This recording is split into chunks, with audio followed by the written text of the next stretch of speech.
దేవుని నామములో మీ అందరికీ నా హృదయపూర్వక వందనాలు తెలియజేస్తున్నాను. అందరూ క్షేమంగా ఉన్నారు కదా. మరి నిత్యము ప్రార్థిస్తూ ఉన్నాం అందరి క్షేమం కోసం. మరి దేవుని నామములో మరి ఇంకొక ఏక మనస్కులై ఉండుడి అనేది మనం ఈ దినమున చిన్ని పాఠం నేర్చుకుందాం.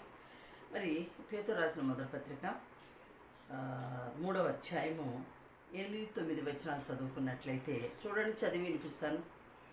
తుదకు మీరందరూ ఏక మనస్కులై ఒకరి సుఖ దుఃఖముల యందు ఒకరు పాలుపడి సహోదర ప్రేమ గలవారును కరుణాచిత్తులను వినయ మనస్కులునై ఉండుడి.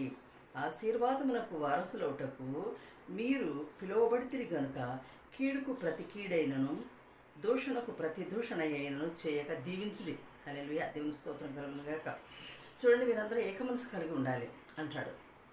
ఇంకొకటి, ప్రతి వారి సుఖ దుఃఖాలను పాలు పంచుకోండి. ప్రతి వారి సుఖములోను దుఃఖములను కూడా పాలు పంచుకుంటూ ఒకరు